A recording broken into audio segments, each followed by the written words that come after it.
Hello everyone, and welcome to the Unlearning Talk series of the Start Create Cultural Change event. The Unlearning Talk series is a series on resilience and sustainability in the sociocultural sector with a focus on Southeastern Europe. My name is Maria Luisa Laupodi. I'm speaking to you from Thessaloniki in Greece, and I will be your host for this online event. The event is part of the START program, which is a capacity building and fellowship program for aspiring cultural managers in Greece. The program supports creative minds to kickstart cultural initiatives that generate positive social impact in their local communities. This year, the START program has supported again 30 cultural managers from all over Greece by offering a professional placement in 30 different sociocultural centers in Germany. 15 of those cultural managers have moved on with the program support and have implemented their cultural initiatives in 9 cities around Greece until June 2020. I would like to take you through this journey with a short video we have prepared.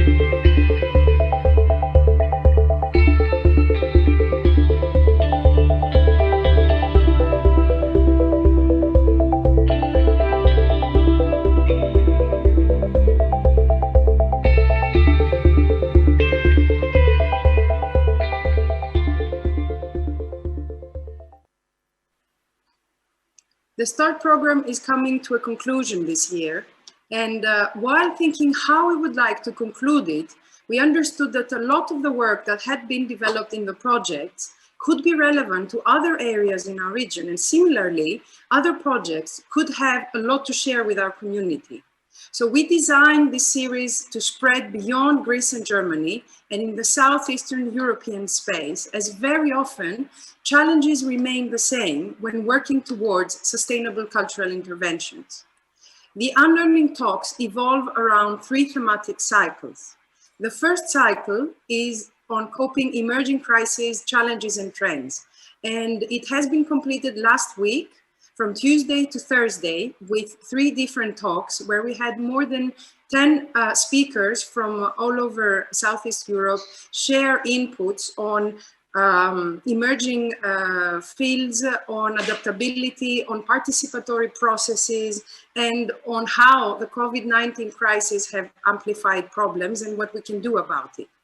The next cycle, which starts today and lasts until Thursday, is the second with the resilient models of sociocultural entrepreneurship.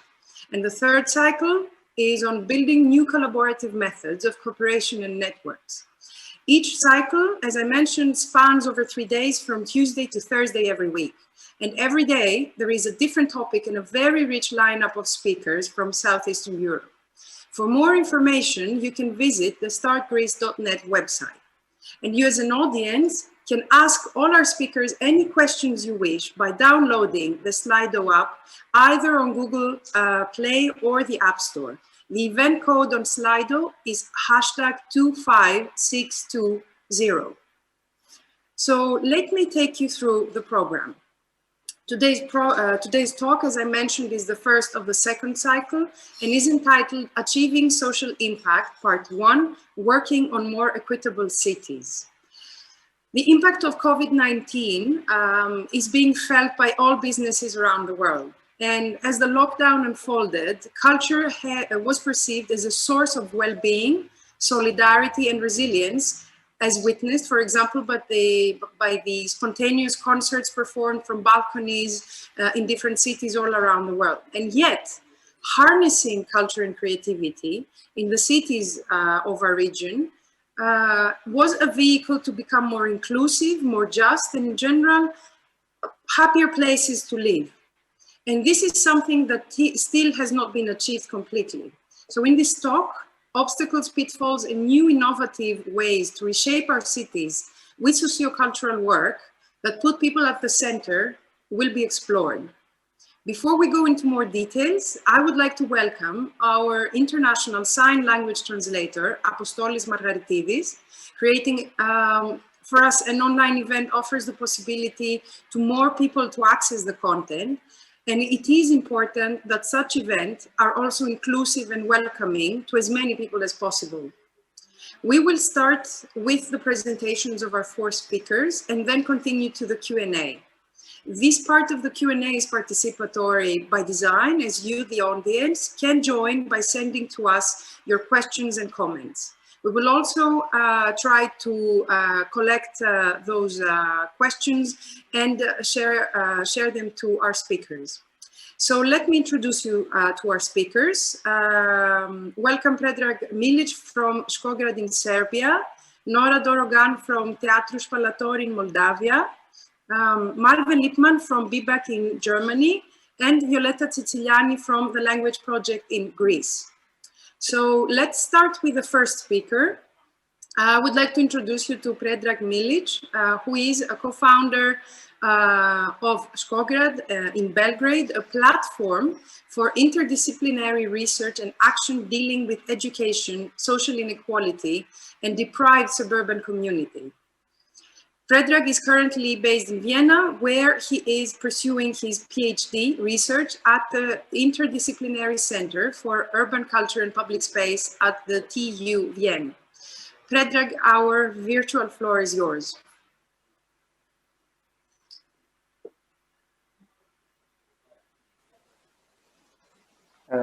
Thank you, Maria Luisa. Thank you all. On behalf of Skograd Collective, I would like to say thank you for inviting us and somehow offering us this opportunity to exchange with colleagues from Southeast Europe. We fully feel somehow that there are many commonalities among us, and I'm very much looking forward to this exchange and to the learning process that this talk will entail.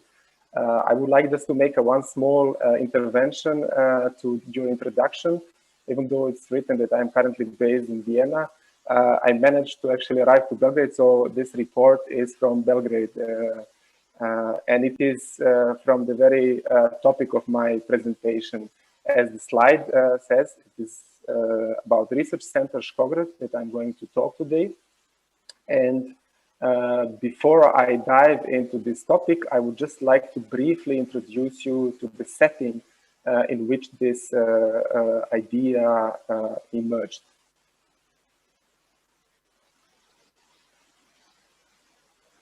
It was in the context of post-socialist transition and geopolitical restructuring in the West Balkan region that the new urban condition emerged in most of our urban environments in the West Balkans.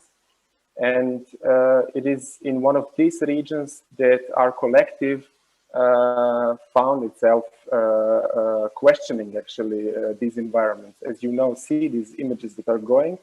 You can maybe recognize some of these places, but what is emblematic is that you can find them almost all around the West Balkan. What is special about them is that they are developed completely with the idea of self-provision of housing in the absence of the system who was not able to provide housing for all the people who arrived to Belgrade.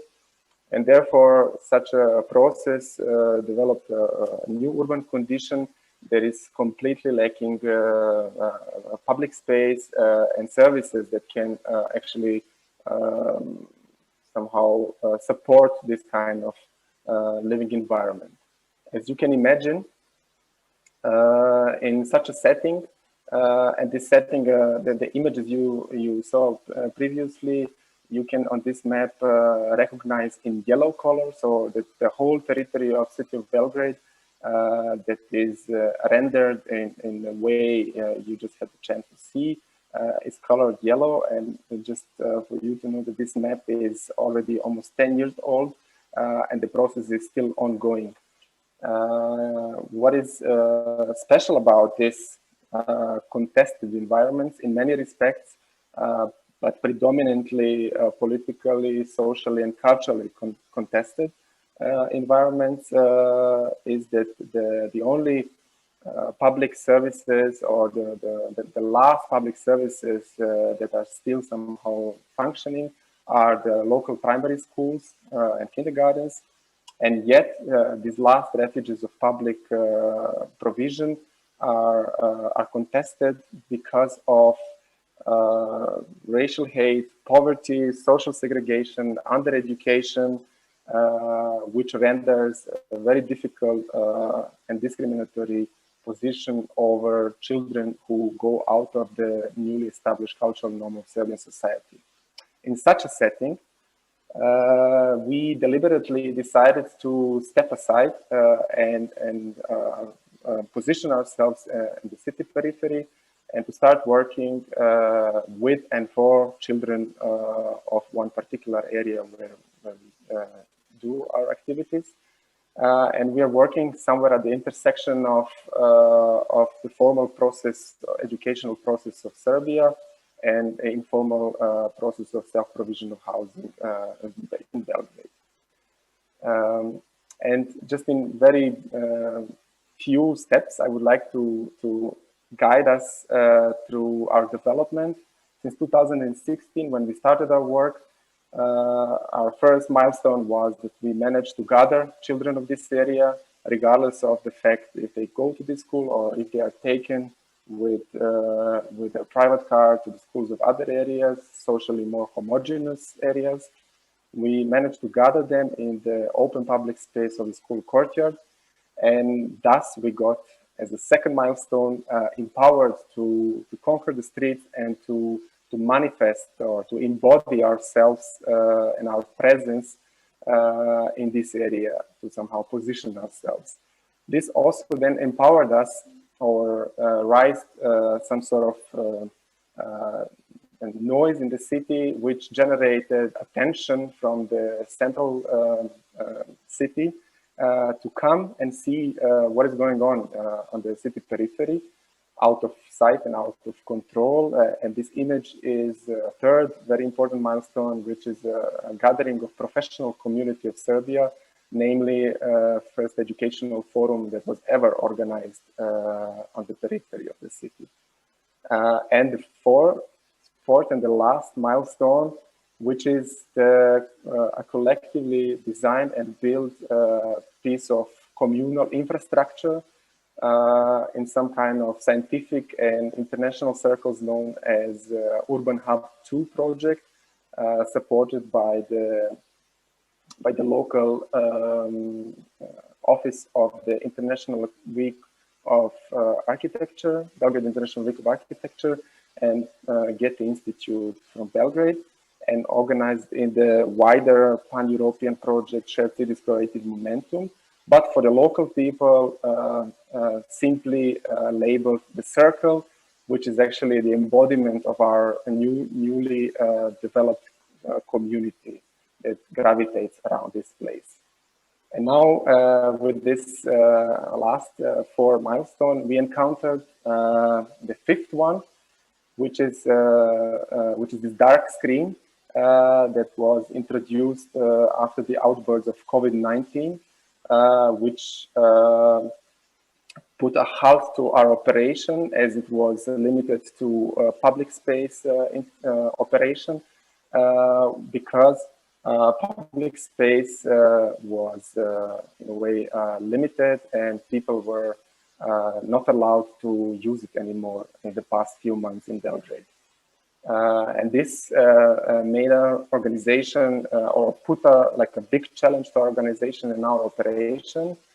And then the latest idea that I'm about to present to you today, and which is the title also of this short presentation, is on Research Center Skograd, that stand as some kind of strategic goal of our collective from the very beginning, because we are a research collective.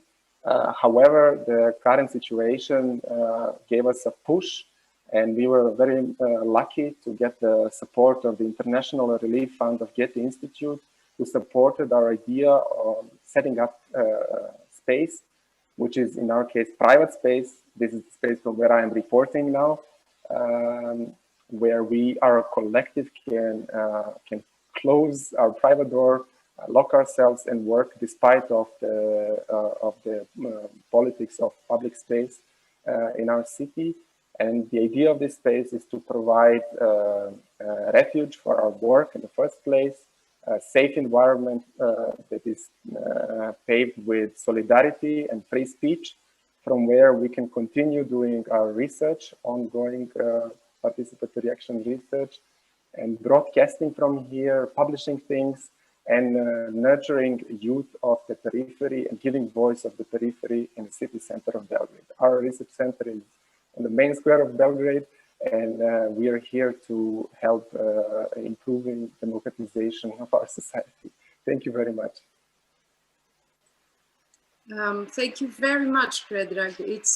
It's really nice to see how you developed, and those milestones are a really good example to see how the progress has moved on. And also your dark screen was a bit of a shock, but it was true. That's what we've all felt. I'm sure we're going to have some questions from the audience as we move along. Thank you again. I would like now to introduce you to our next speaker. Nora Dorogan is a cultural worker, co-founder of the independent artistic initiative Teatru-Spălătorie. She lives and works in Chisinau, Moldova. In 2010, together with Nicoleta Ezinecu, another 3 actors, she becomes the co-initiators of Teatru-Spălătorie, a political theater collective, where she works until now. In Spălătorie, she works on the production of theater performances and co-develops and manages a diversified program. Nora, we are looking forward to your presentation. Good evening, and thank you for the invitation to participate at this talk. First, I'd like to briefly introduce Teatru-Spălătorie, the initiative I'm representing here tonight.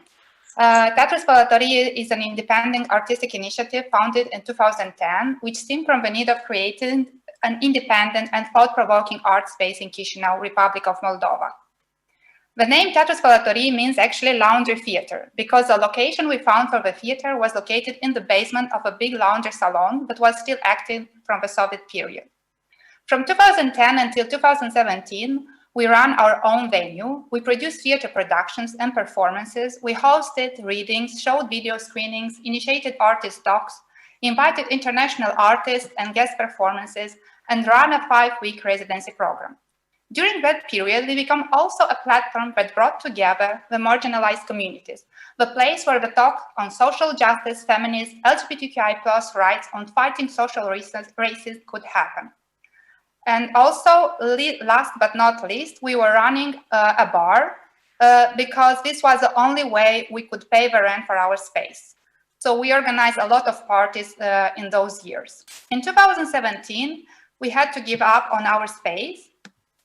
And the reason was that it was too exhausting for us to run a bar and at the same time produce theater plays and develop a program for the venue. So we decided to continue as a political theater collective. When the pandemic started, we were a little bit overwhelmed about how much artistic content was put all of a sudden online. And we took our time to decide what we'd like to do next. And for us, it was clear that we don't want to focus on the online medium. We wanted to look for other possibilities to reach our audience and to continue to be present for them.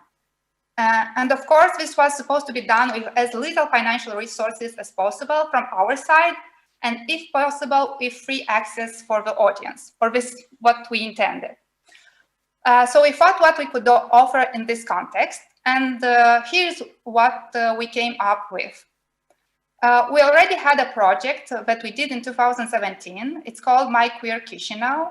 It is a guided walk for the city. It is a way to discover and make visible the memories and stories of a local LGBTQI+ community, The guides of a walk are members of a community, and some of the stories they tell are their own stories. So beside the walk, there is also an online audio guide. So the audience can also download it and do the walk by him or herself, or they can also just simply listen at home. So this was one of the projects we already had at the moment that could function under these circumstances. But what else could we do? So our idea was the project Emergency Call, a project that we are launching right now.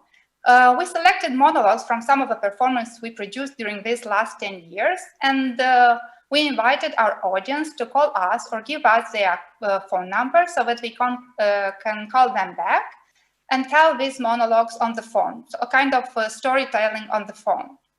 And the most important aspect for us in this project, and I'm aware that this talk is focused on what we can do within the cities, but for us, this was an opportunity to go outside our city, to reach people outside our city. Until now in Moldova, we have only performed in Chisinau. So now in a very specific way, of course, our stories can reach people from all across the country. For that, we work with community radio broadcasters, with local newspapers, and with regional initiatives that can promote our project within the immediate communities. So that we can reach people that are not so much connected to social media or online medium. And I mean here like elderly people or people who don't have internet access. Another project we are working right now is transforming one of our theater play, Gospel of Mary, in a sound performance and record it. And then we want to broadcast it also on the regional or community radio station. One of the radio stations with whom we want to work, for example, is a radio community radio. It's a Roma community radio. And another form of communicating and creating a bond with the audience that we thought about was to transform one of our performances, Requiem for Europe, in letters that we can then send per post to the public. Requiem for Europe is a play about the working conditions in Moldova, but also of the condition of a migrant worker in Western Europe. And I think we all know how much the pandemic affected the migrant workers.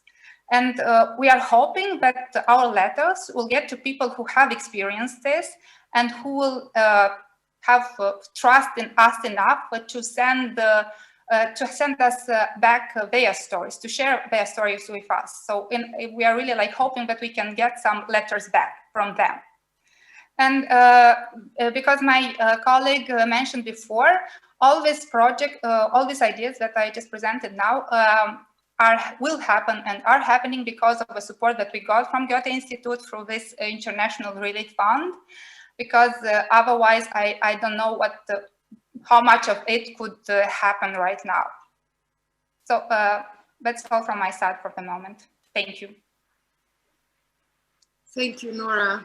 Thank you very much for sharing the path to how you develop today, all these great ideas and new projects. And I have already a couple of questions in mind, but maybe some of the audience member will also share with us some of their questions. So I would like to present now our next speaker, Malve Lippmann. Malve worked as a freelance stage and costume designer in the field of opera performance and theater productions in other European countries beyond Germany, where she is today, also in Russia and the USA. Since 2010, she's active as a cultural manager in various cultural and community projects, and she is the co-founder and artistic director of Bi-Bak, based in Berlin. Malve, the floor is yours. Hello. I'm very happy that we are invited here. We are very many years already with the START program, almost from the beginning. So I'm very honored to present a bit about Bi-Bak today here. As you said, I'm the co-founder. I'm doing this project space together with my partner Chen. And yes, it's a Bi-Bak means take a look. And we came to the name because, as you see here on the picture, it's a storefront, and everybody was looking into the shop. And so we said, when we started this program, take a look, come in, take a look. And now we developed this further, and we say, take a look, take a closer look to different topics, and maybe change your perspective also.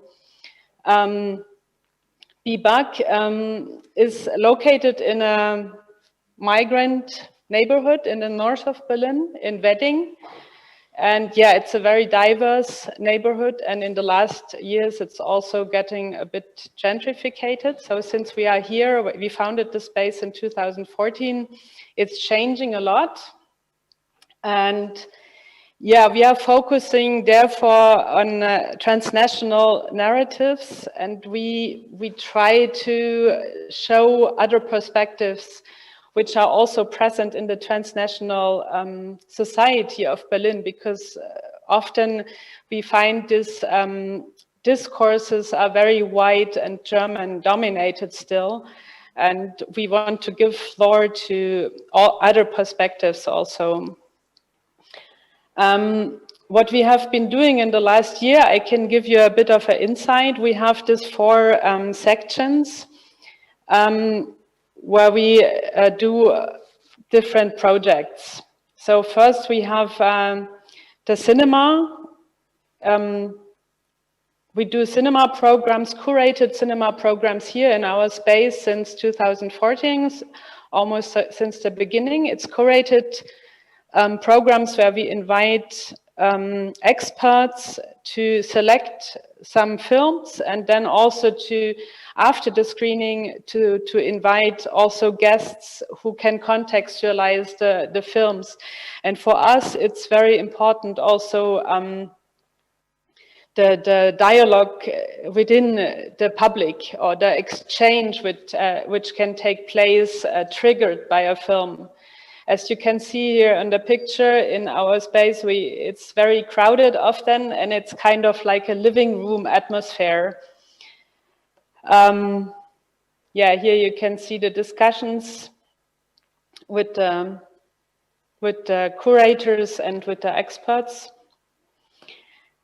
Then we have another section where we have, which we call Bi-Bak Audio. There we have curated sound and music events where we listen to discs or to even to cassettes. And here, for example, we had Murat Meric, who is a music historian. He was 1 year fellow in Bi-Bak, and he did a whole program with many events about Turkish history and music, and how politics mirror in popular culture and music.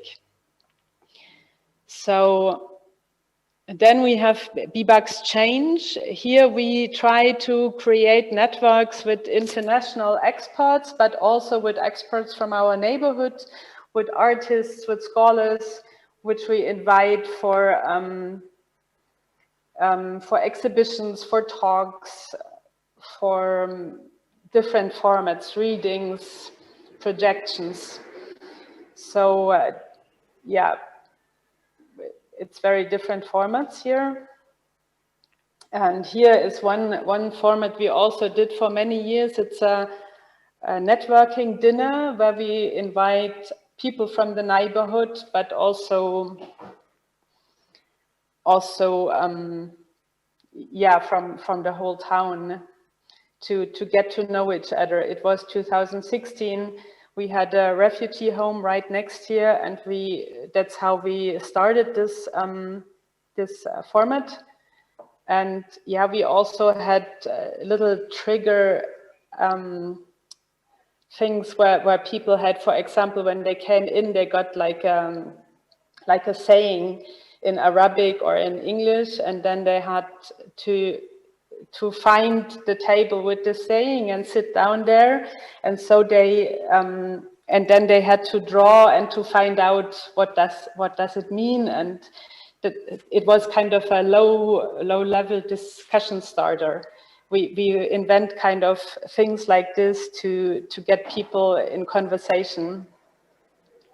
And then we have a format of workshops where we do workshops with schools, with students, and also with young people, with old people. It's intergenerational, and there we do very different formats. In the last time, this is, for example, an architecture workshop. It was students from Istanbul and from Berlin, and they came here together and developed a model for a pop-up cinema, which I will come back later. But this 2018 was the first idea of what we're doing now. Yeah, this was a comic workshop, also commissioned by the Goethe-Institut Istanbul. We are also very much working research-based, mainly in our exhibitions also. And here we worked on an exhibition for 2 years where we researched about the highway between Berlin and Istanbul. And yeah, we were spending a lot of time doing interviews on the highway, talking to people, exchanging, gathering material, also historic material, and bringing it together in an exposition, which was presented in a van. And this van was traveling through all Berlin and was taking station in very different neighborhoods, for example, on a market, but also in an art context or in a community context. So it was also very interesting how this developed throughout the years, throughout the different stations. And we traveled also to Istanbul with this exhibition. This exhibition, it's called Bitter Things, and it focuses on the relationships of left behind children and their parents, which have to migrate because of to find work. It was presented, for example, the last time in Historische Museum in Frankfurt, and now it's traveling to Romania. So what we're doing now is also because of COVID-19, or it was a long-term project what we were thinking about already, that we wanted a bigger space to present our cinema program in like better conditions. But also with COVID-19, we were looking for a space which is more big and which allows us to bring together more audience. So here, this building, what you see on the affiche, it's Haus der Statistik. It's an empty office building from where during the GDR time was the Office of Statistics in, and almost since the coming down of the wall, this building is empty. So we had the opportunity to get into this building by the initiative Haus der Statistik, who runs this building now. And we are part of the so-called Pioniernutzung, which means the use of pioneers who show how such a building can be used for cultural, social, and housing exemplaric. So we have the chance till June 2021 to be there with our program. So now I can show you how a bit what it looks like.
Okay.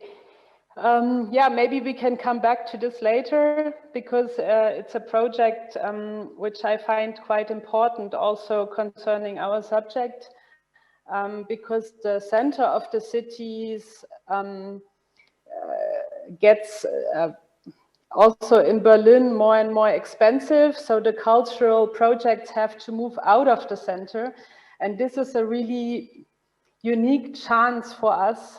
And we all who are working right now in this building, we all have the feeling that this is maybe the last chance for us to show how important it is to have cultural and social projects in the center of Berlin. So maybe we can come back to this later, because I find the initiative Haus der Statistik is a really important project and moment for us in Berlin. Yes, it sounds and it seems like a very interesting project, and I'm sure we will get back to that in the Q&A. Thank you also for sharing your way through since 2014, if I heard right, with Bi-Bak. It's a very dense program, as I see it, and as we've experienced it through the START program. So let us move on to the last but not least speaker, Violetta Titiliani. She works for the Bodosaki Foundation as Communication and Community Building Manager for Social Dynamo Space. She's the co-founder of the Language Project NGO, and she has worked for and collaborated with several NGOs and network. She has studied translation and cultural management, and she is a Fulbright alumna. I believe, Violetta, the audience is waiting to hear you, please. Hello, everyone. I'm really impressed with your work. Excellent. I like it so much until now. So from my side, congratulations, first of all, to the whole team for the great organization of the talks. I'm really happy and honored to be here with you. I've been given the opportunity to share my experience as well as a social entrepreneur in Greece. Since the idea behind these talks is to present best practices and ideas on sustainable social entrepreneurship and work towards the well-being of people, I would be really happy to share with you how our organization, the Language Project, has been working so far. In a few words, the Language Project is a non-profit based in Athens, Greece, providing help to vulnerable social groups, such as refugees, by developing and implementing innovative educational programs and cultural events. We started as an unofficial group back in 2015, and we became a registered NGO 3 years later, promoting efficient cross-cultural communication, smooth integration, and enhance deployability for everyone, providing translation, interpreting, and cultural mediation services to the humanitarian field mainly. Our main focus on the first years was to build collaborations with major language institutes, universities, and libraries, introducing translation as a tool of learning foreign languages. Then we detected a need for accredited vocational training in the field of cultural mediation. Cultural mediation is another name for community interpreting. Today in Greece, there is a huge need for trained cultural mediators, aka interpreters, to work with the so-called refugee crisis languages such as Arabic, Urdu, Farsi, etc. In the public sector, in hospitals, NGOs, camps, filling the language gap that exists between the refugees and the local community. The job of a cultural mediator is a good example of how a refugee can be trained and skilled in order to find himself or herself a job, and then use this knowledge to provide back to the communities directly, the communities they come from. Following this series of cultural mediation trainings, we had the opportunity to do something completely different, to partner with very impactful organizations in Italy and the Netherlands, building an EU-funded program named Chrysalis. Chrysalis is an 18-month scheme combining concrete employment opportunities compounded by creative expression workshops for women victims of human trafficking. Another impactful collaboration started in September 2019 with the NGO Eco 100+ here in Athens, providing free language classes to refugees in order to help them enter the job market in Greece. Also, since the beginning, we have been providing translation services to other NGOs, mainly in Greece, by hiring skillful refugees and people speaking Arabic, Urdu, Farsi, and other languages. To sum up, our sustainable plan is to combine provisions of services together with taking grants, in order to keep our small organization running and alive. At the same time, we keep in mind to always take over projects and make collaboration that matter and give back to the community directly by reinforcing people's lives.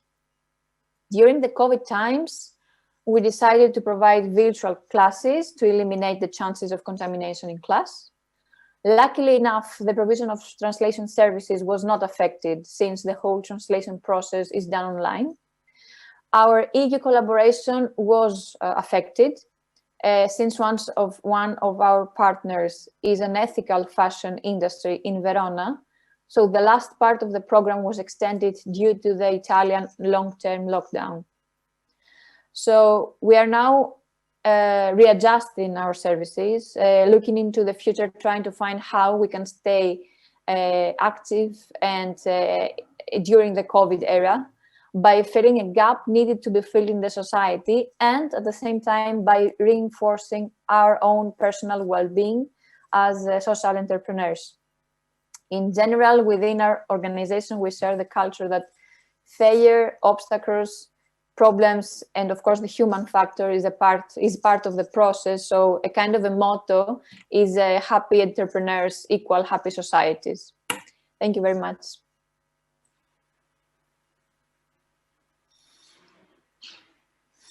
Thank you very much, Violeta. I really like your motto about happy social entrepreneurs and society. I guess it's true, the more social enterprises develop and new kinds of hybrid models, the more our society can receive this benefit. Also, it was really interesting to hear from you your operational model, and we will get back to that. As all of our speakers have mentioned somehow, some operational model. So moving forward to the questions now, I would like to remind you that you as an audience can participate in the conversation by sharing your questions or comments through the Slido app. You can download the app either through the Google Play or through the App Store. The event code is #25620. You can also participate through the Facebook live stream. And I would like to start with a question. I mean, I have plenty of notes here because, as Violeta said, all your activities are very interesting and intriguing somehow because the context is different.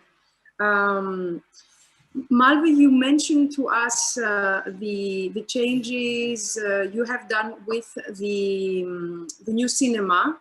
If I understood that it is a new project and it will run until June 2021.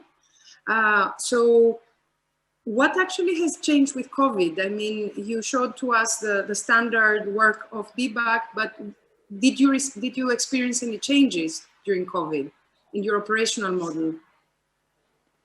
Yeah, I mean, as you saw on the images also, our space is really small. It's like 6 to 6 meters. And then if you would, with the COVID regulations, we would get like maybe 8 people into the room legally. But yeah, after the lockdown, we started doing also some events online. But I really have to say, for me, it's not really satisfying, this online events. I would also prefer now to sit with you in person. And the same is with our events. I mean, yeah, I think this need to meet in a physical space and also exchange physically I think I experienced this already before the COVID time, but through the COVID time, it got even more evident for me that we all need these physical spaces to exchange and to encounter. Mm-hmm. So just to get this right, so you have four, as we saw in your presentation, 4 different areas of work: the audio, the exchange, the cinema, and the workshops. So are you doing any workshops online, or are you doing the audio, at least part of your work online, or do you just expect things to get back to normal, let's say? No, I mean the Bi-Bak audio, we are continuing online because the series we are having right now is working a lot with international guests. So it's not possible in the moment to have it physically. And we had last Sunday an event which was quite exciting about Esmerai. Yeah, but the cinema, we hope we can continue this now in the physical space. We have created the cinema with 71 places, and with the COVID regulations we have in Berlin right now, we can fit in 35 people, which is quite okay. And I hope it will stay like this, because for us, this meeting and exchanging, also watching a film on the physical screen together with people in a room, I think it's completely something else.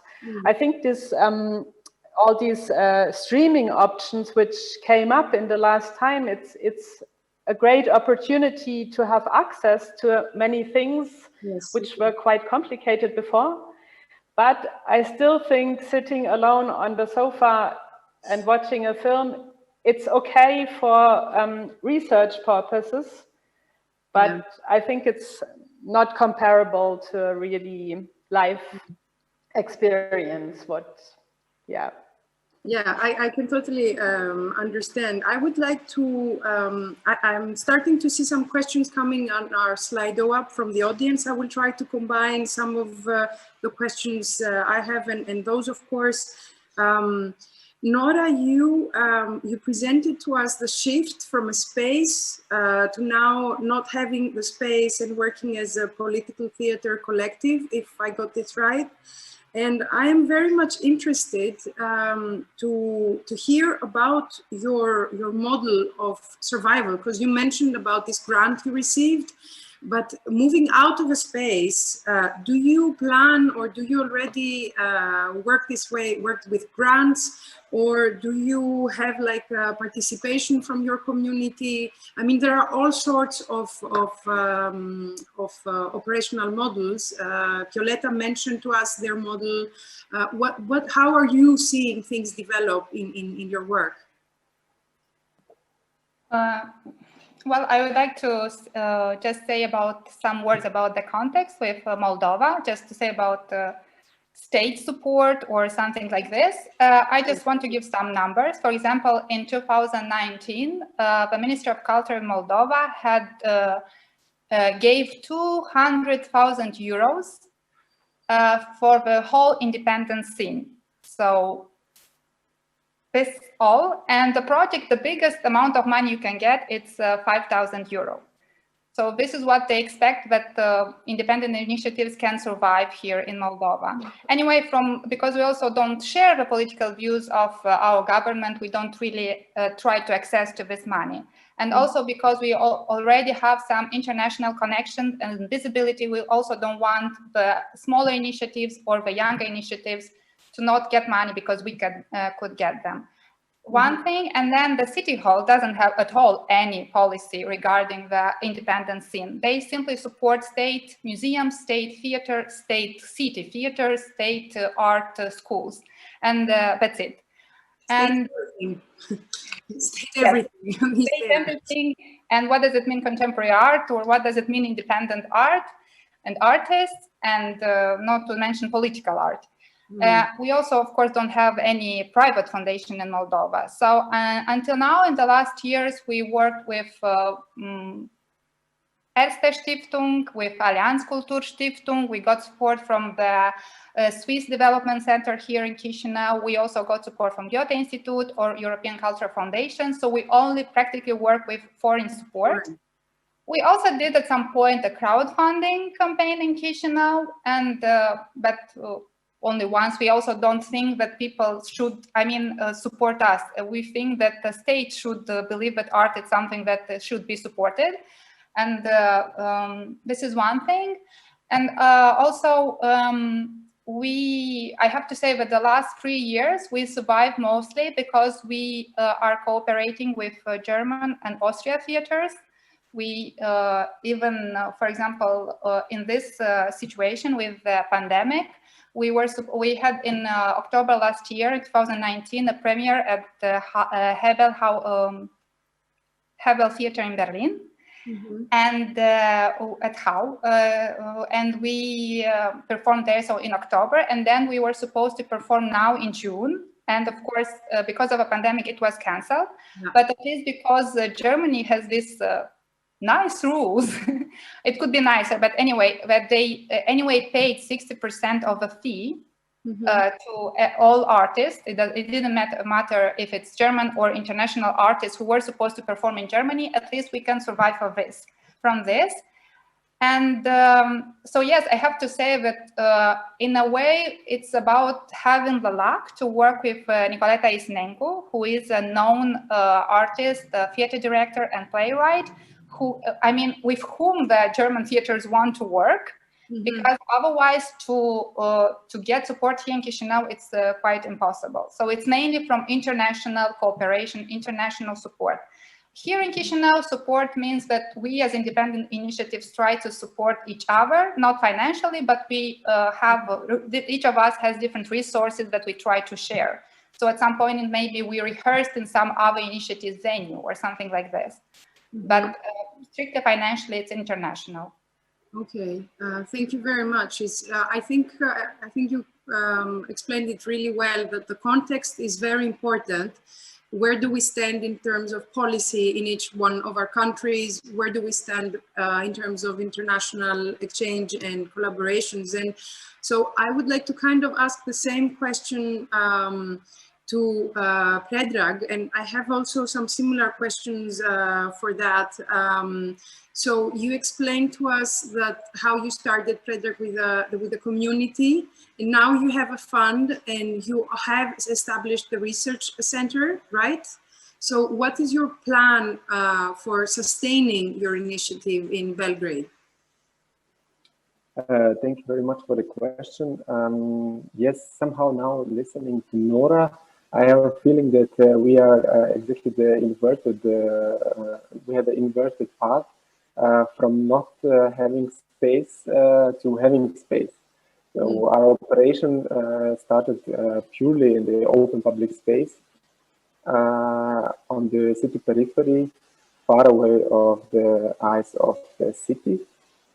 And now through this fund, as I said, we were very lucky to get the support of the International Relief Fund and Goethe-Institut, who supported us in setting up space. So we do have space. However, the research center is about to be conceptualized and fully working in the next 4 months, which means that ahead of us we now have a very intensive and rather incubating 4 months where we are going to see how protocols of our cooperation are going to work. We are more or less 8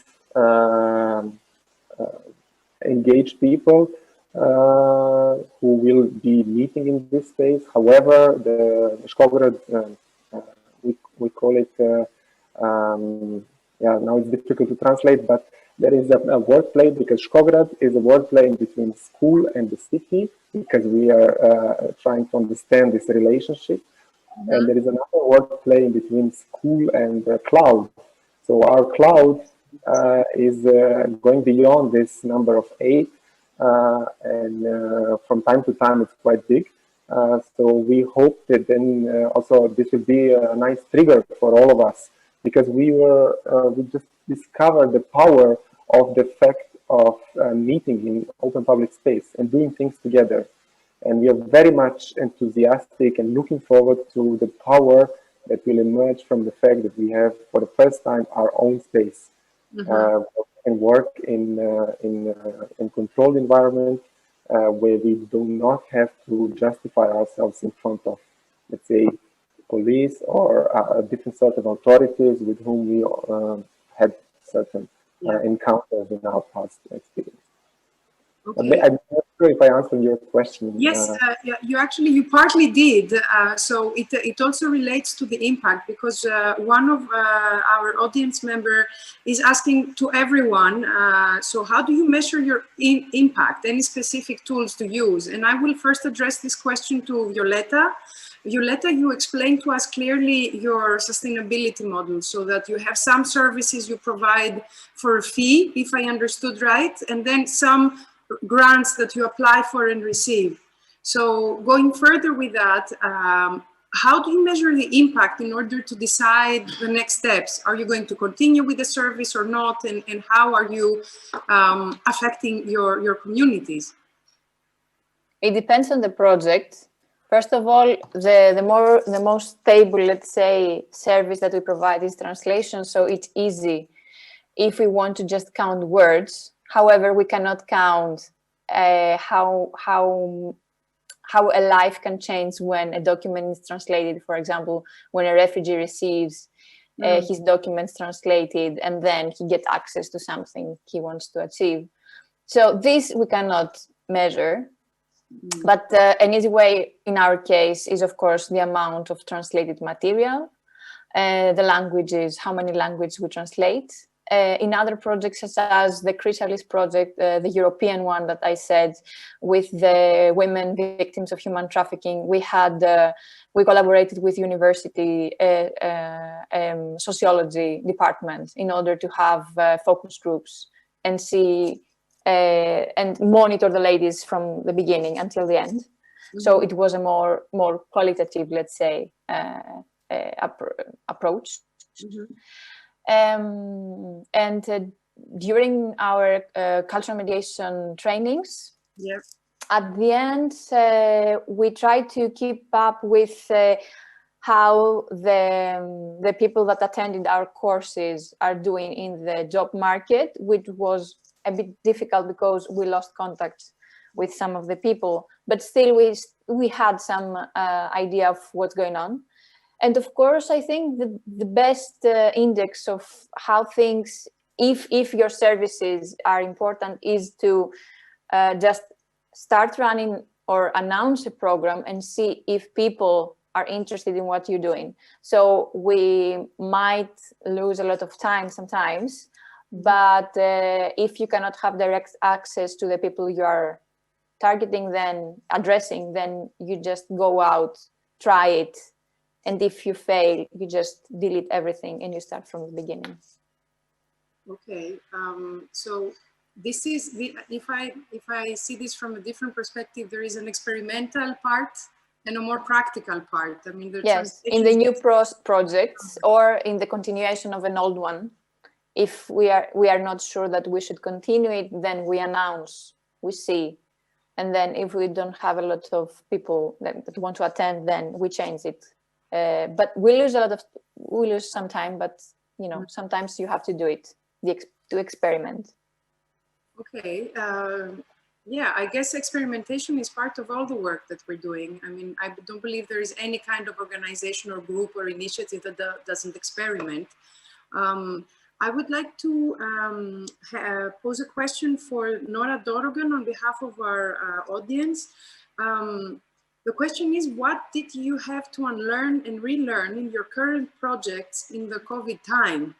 And I assume it is about your turning with the radio, you know, and how the process works probably, but the question is about the changes during COVID.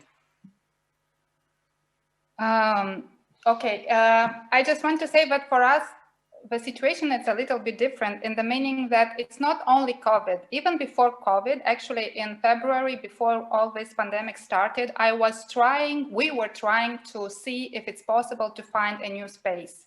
in Chisinau. And at that point, we were thinking, okay, maybe we can find a pub, a space that belongs to the state, local authorities, national authorities, that we can communicate and that we can convince them that we can have this venue. But this venue is necessary for Chisinau. But in a way, when we developed all this project, even if the pandemic would not have happened, I don't know if we would have performed this day. This was still already a problem for us.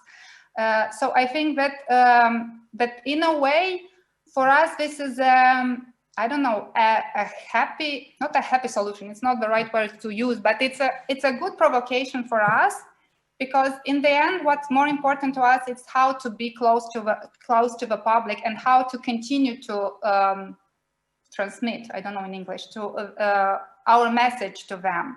So I don't know if this answers the question, but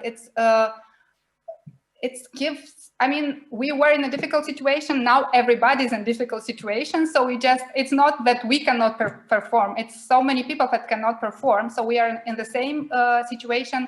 Some people decide to put their performances online. We decide to find a different way to communicate with the audience. Mm. And I think you're being very honest with us, and thank you for that. It's true that everywhere and for all of us things have changed. So how do you measure the impact? I mean, that's a question that our audience posed to all of you. So what is it that makes you understand, for example, for the letters or the calls, the narrative by the phone? Is it if people are receptive? Is it if other teams are looking for collaborations? What makes you get the green light that you have done the work properly? May I say for other projects, because this, what I mentioned now, it's something that we only started. So we still, I mean, so I cannot answer how it will happen. We are curious about this. But I just want to say about the period when we were like constantly performing here in Chisinau. For us, the impact, of course, it's how many people come, but also how many people come because they heard from other people that this is a performance you should see because it's about this or about that. And also because people would come with, invite their parents, and, you know, like not so much this connection, parents, youth in Moldova, it's not so good. But when people say, okay, this is something that I also want my parents to see, but also, and but two more examples for us, I also, it's important, for example, we did a performance about educational system in Moldova. And immediately after the premiere, it's a documentary play because usually we do interviews. So we did interviews with students, with directors of schools, with teachers from the city, from the villages. So we had different point of views in this performance. And immediately after the premiere, a person from who saw the play and who was working from the Ministry of Education just called and said, I want that the Ministry of Education, together with the whole team, to come and see your performance, because I think, so we like I don't know, they just booked the whole performance, the place to see. So they came as incorporate, I don't know how, 40 people just to see the performance. And really after that, they said that they had like a really discussion of the next day, like this is the situation here. So in a way, I think this means that what we say, it's meaningful for the public. And also I want to give another example, Requiem for Europe, again, a documentary play. It's about working conditions in Moldova. It's about migrant work. And this actually provoked a lot of discussion in the media after this. So it was really that the media reacted, okay, this is a issue here in Moldova. And we also have, you know, like in a way they were interviewing us, not so much about the artistic thing, but about the situation, you know. So I think for me, these are examples that what we do, it has an impact.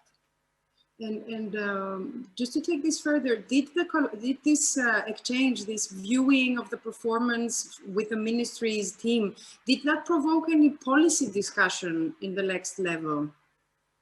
It's difficult to how to say. I think that the ministry didn't share so much our view because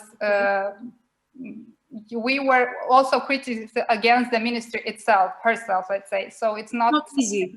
Yes, it's not easy always to accept. Yes, true. Okay, okay.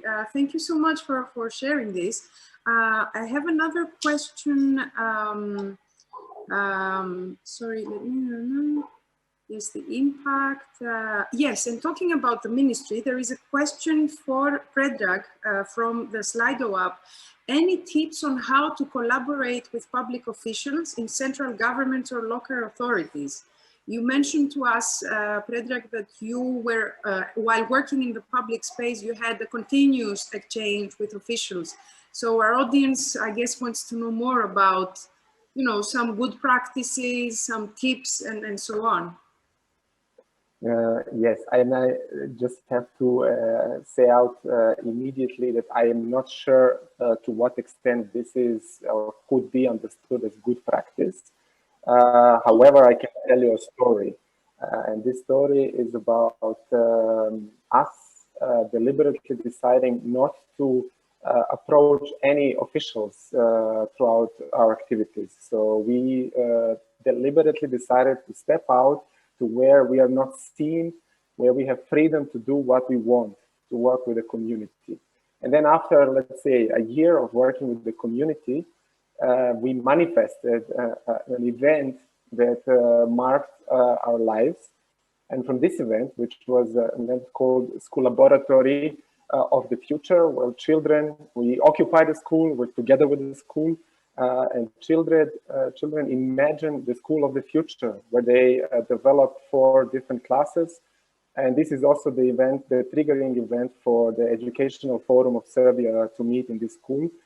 And from this event, we used how to say, I'm not sure if this is or can be called misuse, but we used all these people who arrived, professionals, and prepared postcards from our school, addressed to the all very important institutions such as ministries of culture, ministries of education, municipality of New Belgrade, where we are, and to all relevant governmental agencies with a photo from this event, sending them best regards from this school and without any kind of request.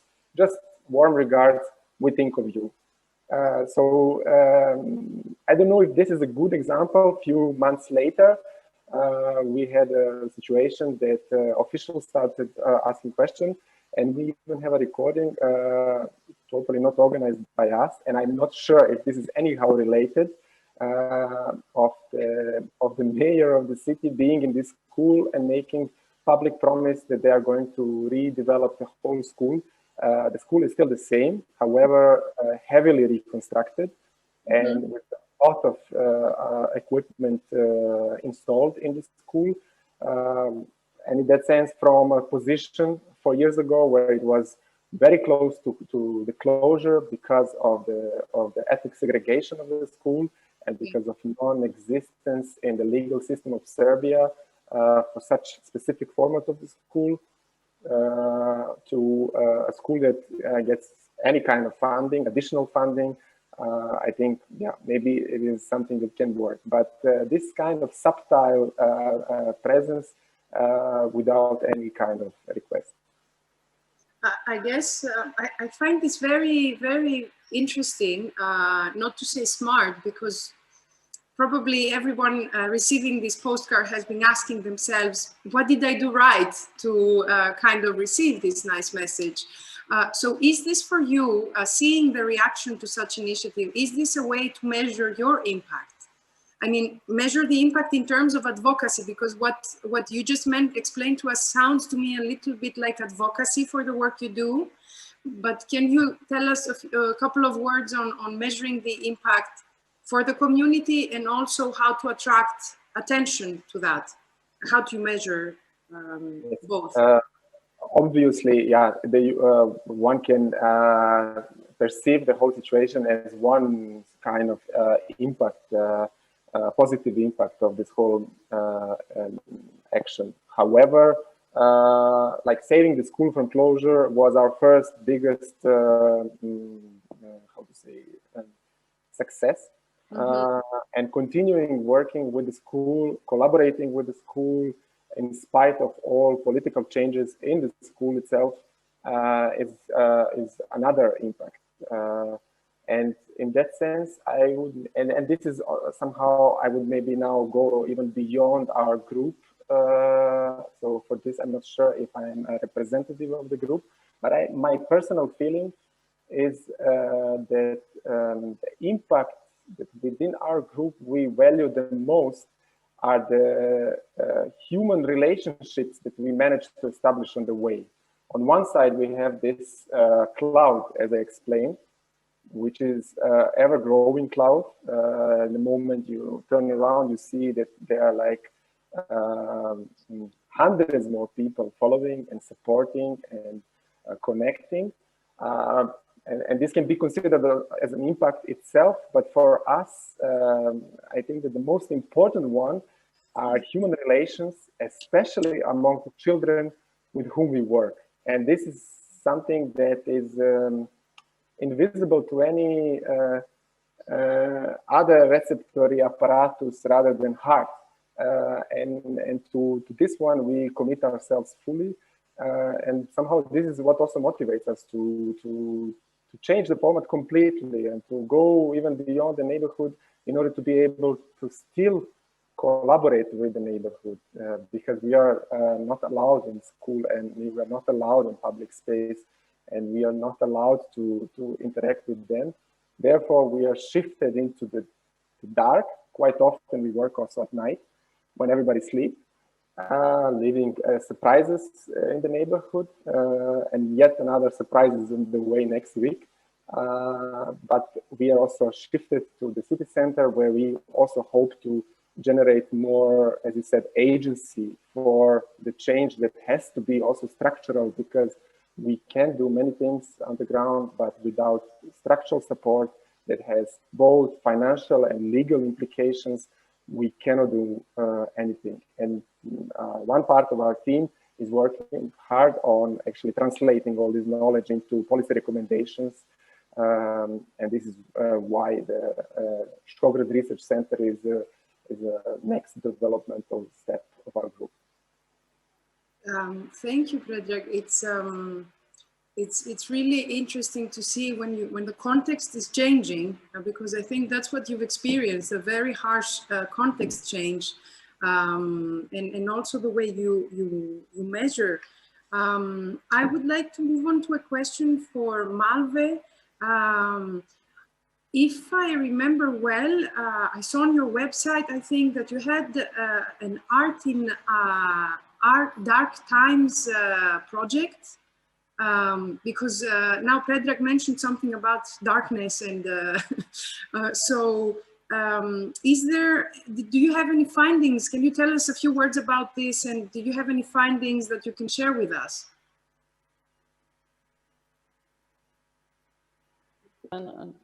Sorry, I had to turn on my microphone. Yes. Yeah, the Art in Dark Times series was planned actually also to be here in the space, but then we moved it online. It's created by Erdan Kosovo and Galit Aylat, who are two art curators, and they invited different artists to talk about the subject of dark times.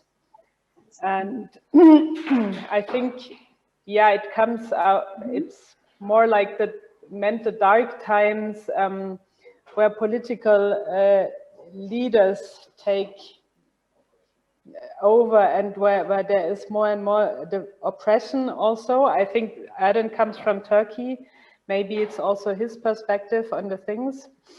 And they were also discussing about the very small line, what artistic practice faces when you get between getting instrumentalized by regimes or by neoliberal structures, or even if you are with your content opposing them. So this is what they were elaborating in this series. So now we had one presentation during Berlin Art Week, what you saw also in the video, where we showed some films on the window of Haus der Statistik, on the facade, and people were gathering on the sideway to watch it. This was also something what we invented due to COVID, because for the Art Week, a lot of people are coming, and we wanted to make as many people possible to see the artworks. So this is, yeah, maybe meant with the dark times. Yeah, thank you for sharing this.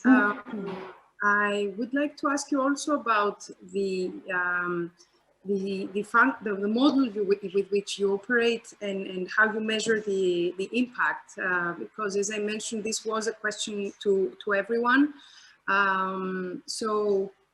I know that Germany has been giving a great amount of funds during COVID, so it's very different from the situation in Moldova or situation in other countries.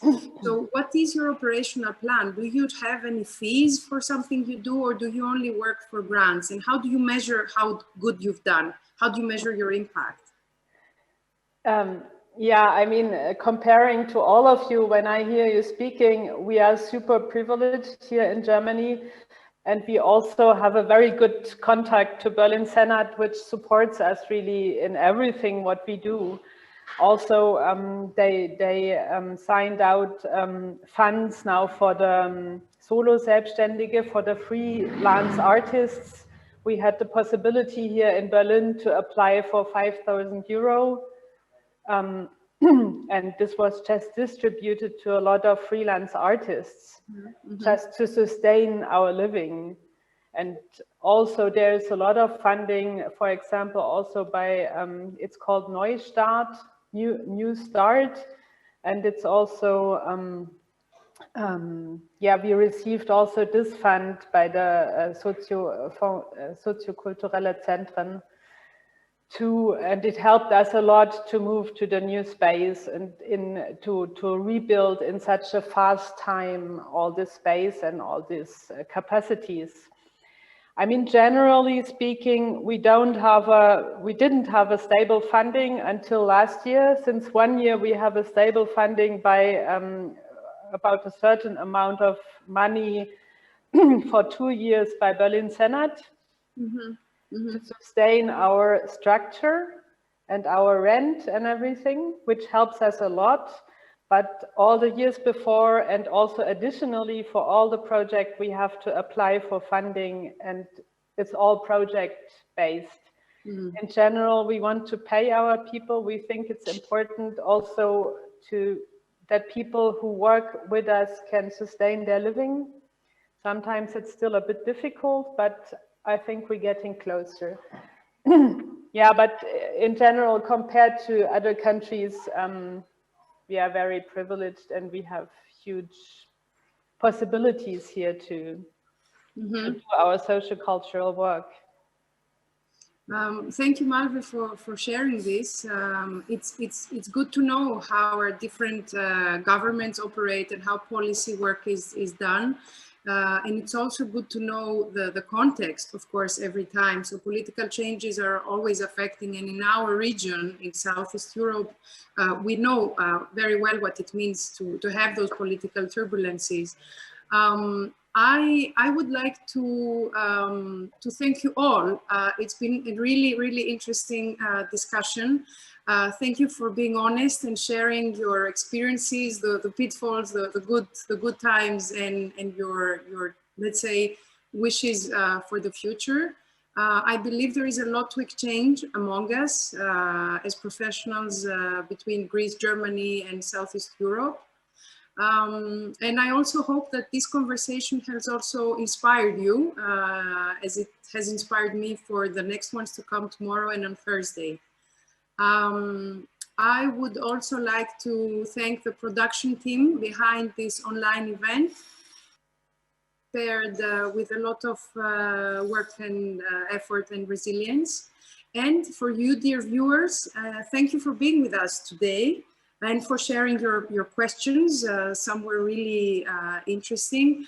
of course, and see you all in the next session tomorrow, Wednesday, September 23rd at 18 hours European Eastern Time, with the 5th talk on Achieving Social Impact Part 2, which is an outlook in the periphery of Southeastern Europe. I think it was really interesting today to hear how the city and the periphery and how we try to create equitable conditions for both, for citizens and group.